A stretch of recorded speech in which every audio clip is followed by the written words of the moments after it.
Alright, Eye of the Storm is here, so it's time for Moose versus Celestial Champion. I'm just gonna get right into it because there's a lot to cover here. First of all, the full moons that happen during the fight actually reset Woody's wear meter. This makes me incredibly happy as it gives Moose a unique advantage over other strategies. In order to fully utilize this, I would recommend starting the fight 13 to 14 time segments before nighttime begins. This ensures that you will get the wear meter refill right in the middle of fighting the second phase, which I believe is the optimal time to get it. In this fight, I started a bit too early, and so I just barely got the refill before my moose idol ran out. Now let's talk about items. For phase 1, you should use 1 idol and 1 tillweed salve. I also used a jelly bean in the video, but it really isn't necessary. Phase 2, you should use 1 idol, 1 jelly bean, and 1 tillweed salve. Phase 3 will take a variable amount of moose idols, jelly beans, and tillweed salves, depending on your luck. The more the boss cooperates, the faster it will go.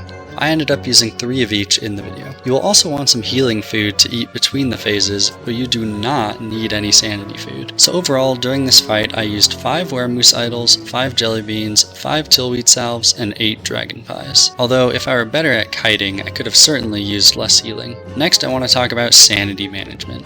Weremoose has a sanity debuff, but it is not strong enough to counter the sanity gain from the Celestial Champion. So how do I avoid getting slowed and slept by Gestalts? It's quite simple, I just filled my arena with dark swords. Gestalts are afraid of shadows, and they will be unable to attack you if they are too close to one of a specific set of shadow items. There are a lot of items/entities that scare Gestalts. The most interesting and useful ones are the dark sword, shadow thurible, and lit nightlights. If a Gestalt is within a 5-unit radius of one of these items, then you can be fully enlightened and they won't attack you. Any Gestalts that are within 2 units of the Celestial Champion also won't attack you, although this doesn't provide much protection during the fight. The Gestalts spawned from the Celestial Champion will still target and damage you though.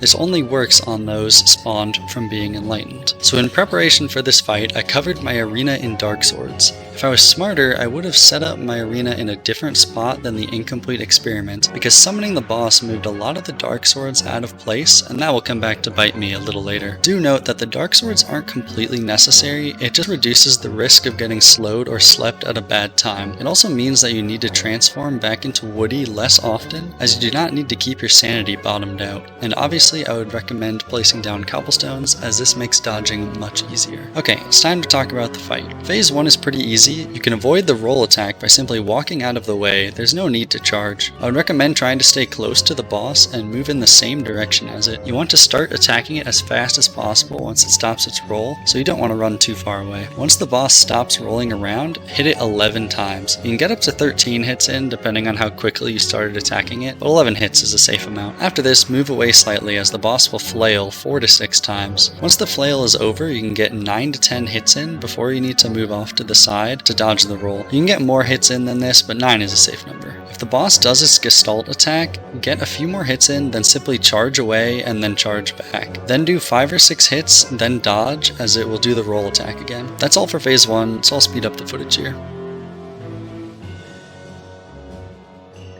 Once you defeat phase 1, immediately run away. The animation for switching phases takes a very long time, and you will definitely need to use another moose idol for phase 2. After you have healed and transformed back into moose, charge back towards the boss. You want to try to get a hit in before it does the buzzsaw attack. If you don't, then you'll have to run away from the buzzsaw and could lose a lot of wear meter from not being in combat. After the boss does its first buzzsaw, it will repeat this pattern. It will typically do 2 attacks, then buzzsaw, although sometimes it will do 3 attacks in between buzzsaws, but this is more rare. When choosing its attack, it likes to prioritize attacks that it hasn't done in a while, so you can fairly accurately predict what its next attack will be based on what the previous 2 attacks it did were. This isn't always the case though, it's more of a rule of thumb. Also, it seems to never do the same attack twice in a row. In general, you can get up to 11 hits on the boss in between each of these attacks. Now let's talk about each attack. The basic whack is relatively easy to dodge and it does little damage, so feel free to tank it if your jelly jellybeans are still going. The whack from the spike attack is also easy to dodge and also doesn't do too much damage, so you can tank this attack some as well if your jellybeans are active. Don't tank the spikes though, as they can do a lot of damage. Also be careful if the boss does the spike attack while on the shore, as the spikes can sometimes spawn in unexpected places and deal massive damage. If it is doing the spike attack next to a shore, try to position yourself on the side of the boss that is furthest away from the shoreline. The Gestalt summon attack can do a lot of damage, so I'd recommend dodging it. You can charge away to dodge it, but you can also just move around the boss in a spiral pattern, which is easier. Additionally, if you're good enough, you can dodge in between the Gestalts, which is faster than running away. Since you have to run further away to dodge this attack, you will have a lot less time to get hits in before the next attack, so keep that in mind. Finally, we have the buzzsaw attack. This attack can absolutely destroy you, so try and dodge it at all costs. Moose walking on a road will just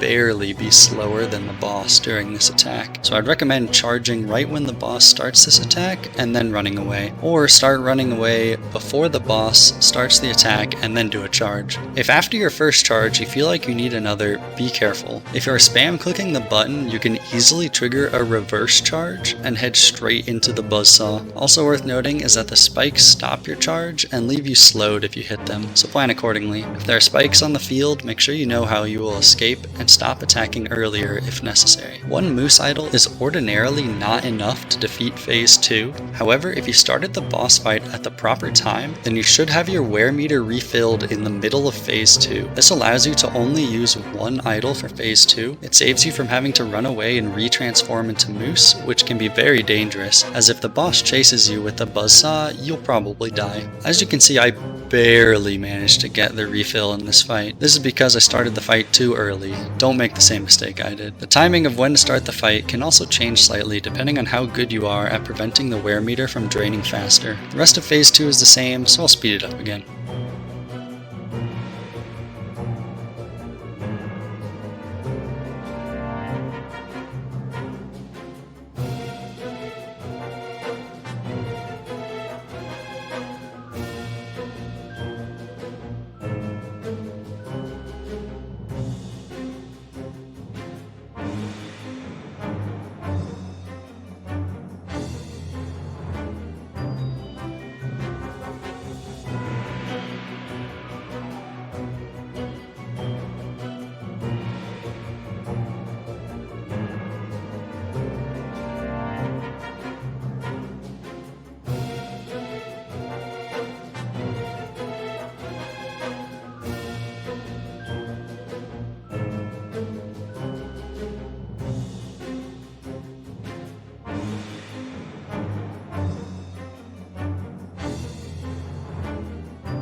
Alright, on to phase 3. This phase is pretty simple, just chase down the boss and beat it up. If it is inaccessible due to the crystals, then stand further away and try to get it to destroy some of them with its laser attack. Then just wait for an opening and attack. You can charge the crystals to destroy them if you want, but I would only recommend doing this if you're desperate and cannot afford to be put to sleep by them. In general, the only thing that should kill you in this phase is a Gestalt summon attack. If you get slept right next to the boss during this attack, you will die, and sometimes the summoned Gestalts will just kill you outright. To avoid this, simply walk or charge out of the ring when it does this attack, then charge back in afterwards. The biggest tip I can give for this phase is to practice your laser dodges. Each laser hits twice, and this can easily add up to a lot of damage. They're not too difficult to dodge though. Do note that if you get hit by the first laser, you can still dodge the second, even if you are groggy. So don't just give up and tank the second laser if the first one hits you. Fortunately, the boss will not chase you in this phase, so if you need to transform back into Woody, just charge or walk away. One final note, at the time of recording this, there's a bug where the third phase can get stuck on the ocean, so I'm always trying to position myself between it and the ocean to try and chase it inland. Hopefully this gets fixed in the future. And that's all there is to it. Overall, I really like the Celestial Champion fight. I think using Moose makes it even more enjoyable. Anyways, that's all I have for today. I'll show the rest of the fight sped up here, but there won't be any additional commentary. Hopefully you enjoyed. Have a wonderful day.